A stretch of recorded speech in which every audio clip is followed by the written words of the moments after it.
Hello guys, good morning everyone. Morning. Welcome back to our YouTube channel. Ito ang iba-vlog ko ngayon guys. Ito guys, napakaingay ng wish eh. Sandali lang, napakaingay ng wish. Ang iba-vlog namin ngayon guys, kasi ngayon pupunta kami ngayon sa Manuwera. Kasi guys, Yung driver mo boss ha? Yung driver mo. wait lang. Pupunta kami doon sa Manuwera para mag-seminar kami ng dangerous goods for upgrading my skills here in New Zealand for driving skills. Kasama ko nga pala guys mga two friends ko. Ipapakilala ko sa inyo guys. Most especially my drivers. Hey, hello. Friends, bumati ka sa mga family and friends mo sa Pinas. Binabati ko pala yung mga kaibigan ko. Sige, okay na. Pas. Bro. Sige, okay na rin yan. Para kang Bombay bro Ito pala yung papunta ng airport no? Okay na rin yan. Bumati ka na. Good morning. Sabihin mo kung anong nararamdaman mo. Nararamdaman ko kinakabahan ako yung bilis-bilis Bilis. Cinta lang. Oo. Okay guys. Video mo na yun. So mamaya guys, pag nandun na kami sa aming destination,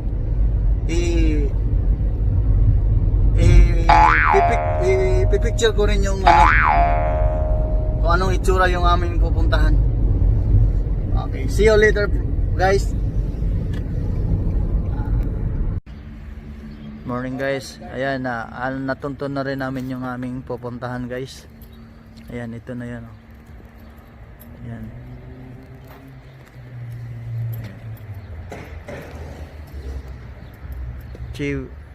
Chebal Ray. Meron din pala silang class 2 to 5 Riders. driver license dito. Baka mas mura no? Professional driver training class 2 class 5 license, all license endorsement. Alam mo Jaywan, ataning, surat tayo. Yan.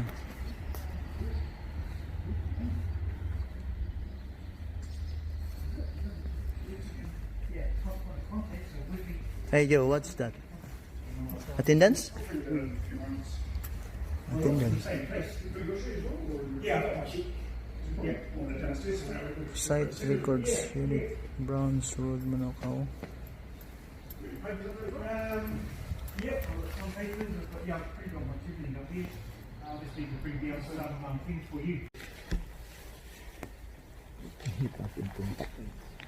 Ayan guys, ito. So,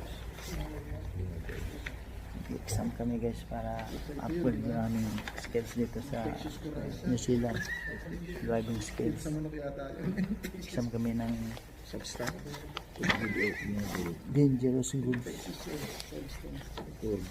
Shoutout sa mga baser ko yan. Sa mga baser ko yan.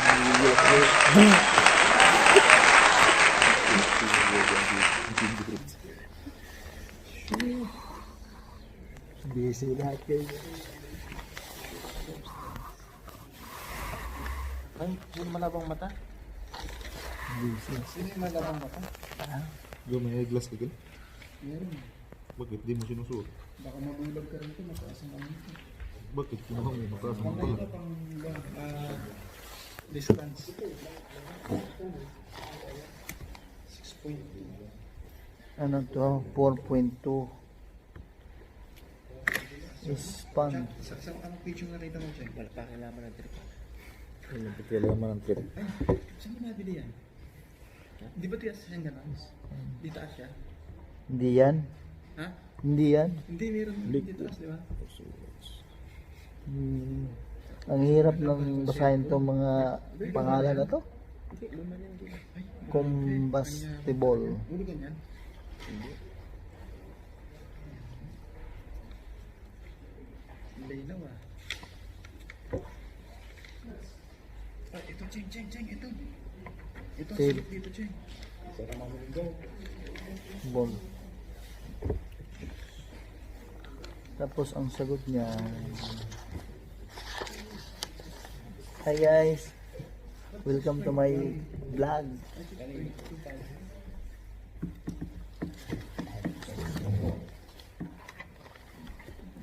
Ito yung sagot niya. Hi. Just visit na siya eh. Ireland. Mga-vlogger na yata ito mga to. Walang pakialaman ko. Nakukuha yung pag-copy mo dyan. Ito na ganyan. Okay lang yan. Ito ba yan ito? Oh, yan. Ba't 6.1? 4 point. Ay, dito ano, 6.1. Ay. Nasaan? At yung ano, 4.2 liquid solid which Liquid solid. Ito nga ano. 6.2. ano Ito ba di dapat ba? sorry ito yung 12 maybe Ano ba siya? Ano bang saan ba tayo nabibilang? Ito yun, infectious substance. Saan siya nabibilang?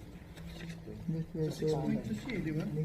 liquid or solid which maybe May 6.2 pa. spontaneous heating 6.1. under normal condition Kasi ano lang siya, di ba? 6.2. catch fire 6.2 yun eh. Yan. Infectious substance. Di ba dapat? Ito rin siguro yung answer niya eh. Oh, yan na naman siya. Yan na.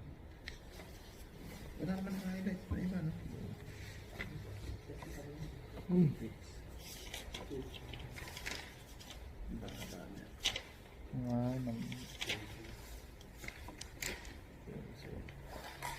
kamali sige natin Or severe skin damage, metal, fabric, or other materials can also be damaged, may emit toxic or irritating vapors. Or you might just drink the last one. Acids can react violently with alkalines. And that's a phrase you're going to hear us talk about a bit today. This substance that you could carry reacts violently with other substances of the same picture in the same class. It is really quite an odd one if you think about it. They've gone to all this effort to put everything in different little signs and stuff, but this one here, if you were picking out products around town and you picked up 2 of these from 2 different places, you need to be quite sure that they aren't at the opposite ends of the spectrum. Because if you've had a swimming pool or a spa or something, and you've been testing the water to make sure that you're not going to get all itchy when you get in there, this is the scale we're talking about, the acid and alkaline scale, and it's the same symbol.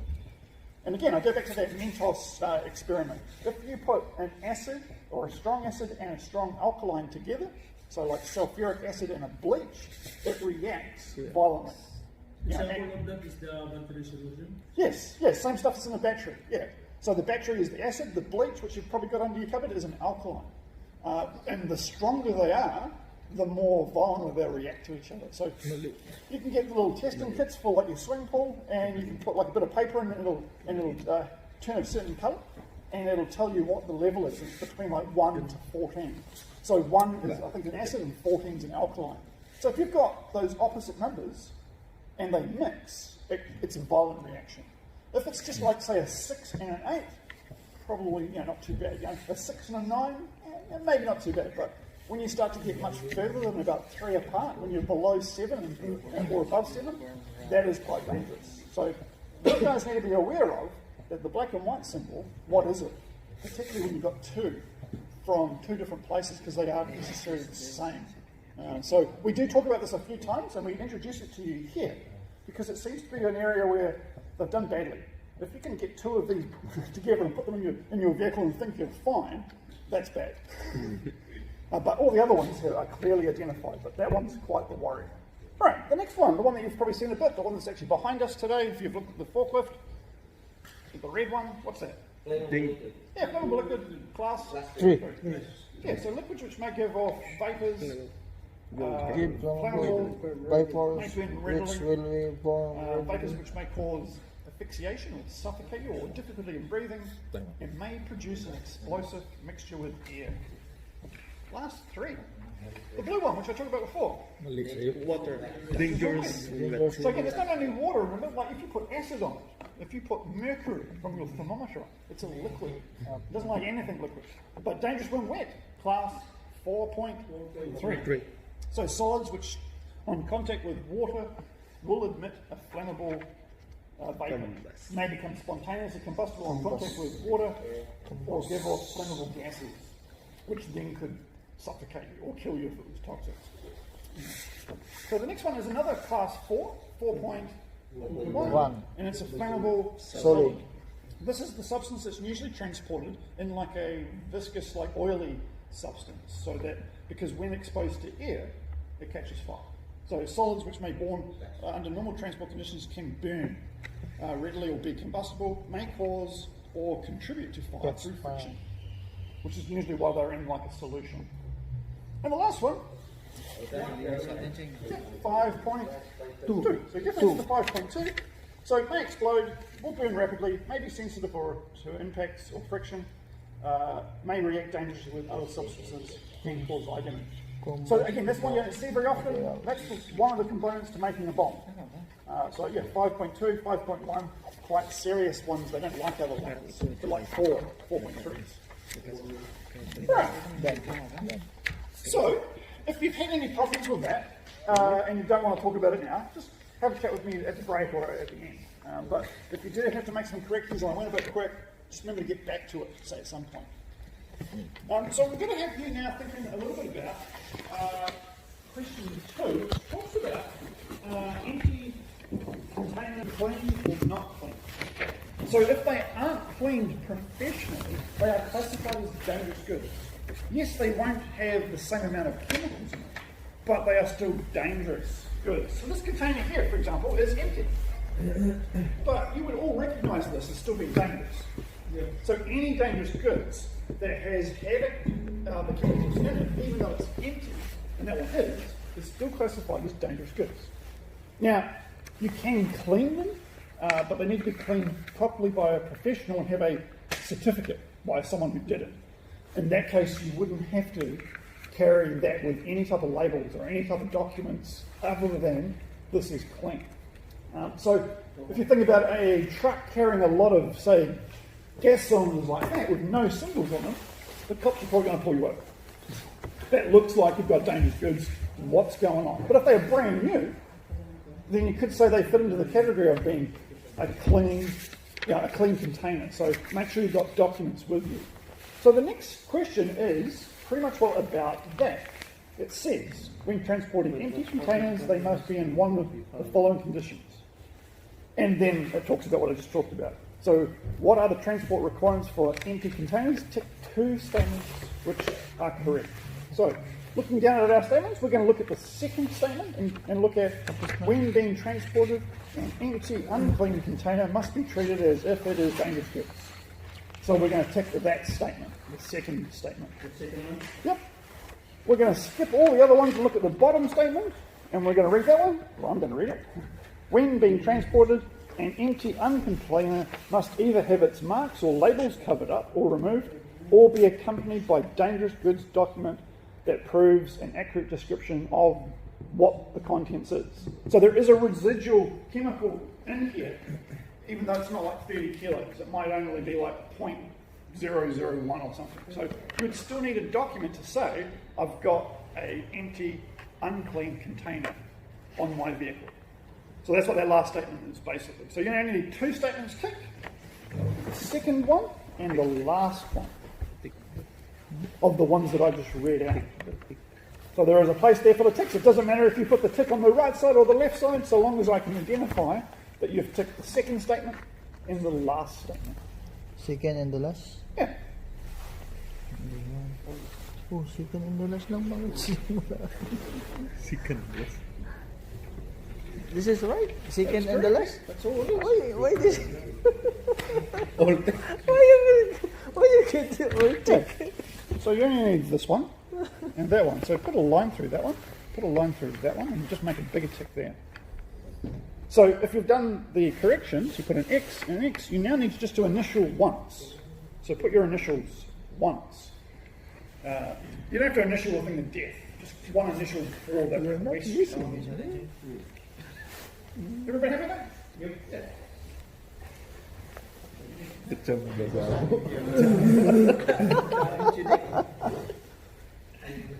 If we don't get the text in there, we're going.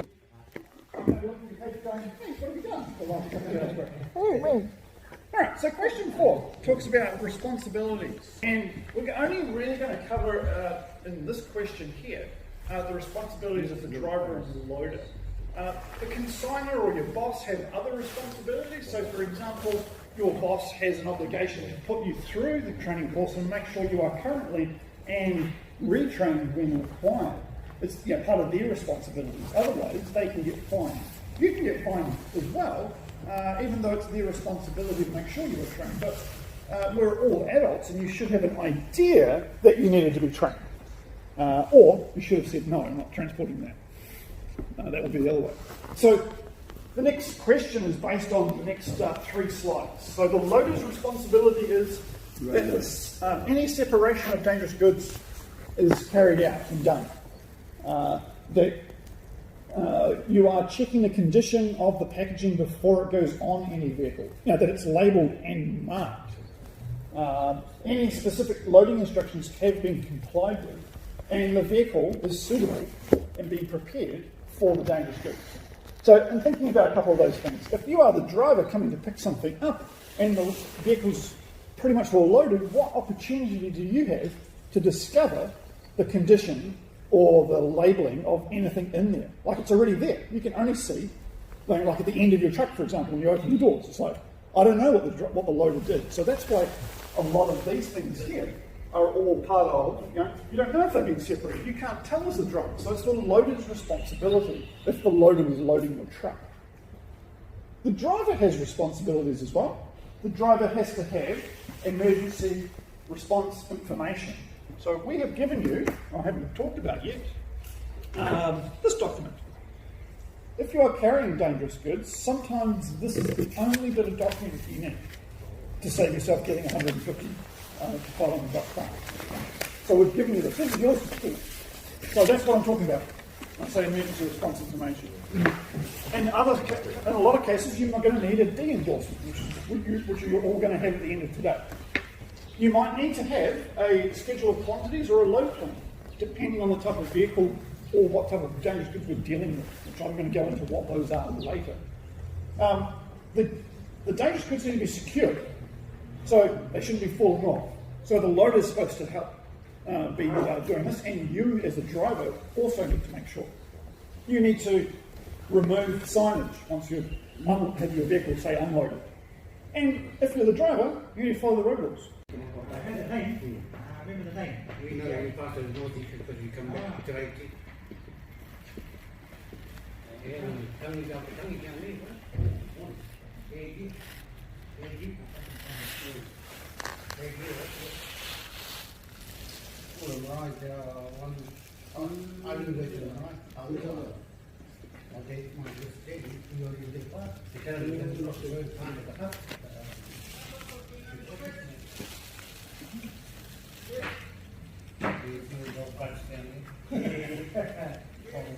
Tawag ko.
Sudah kan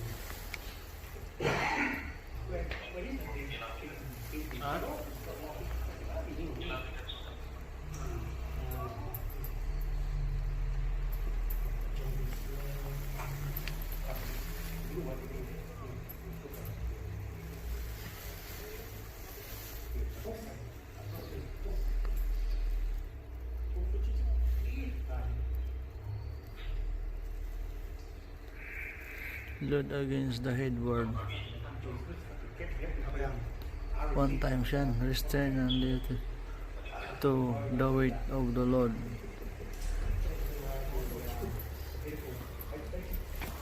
Ito, 2 times.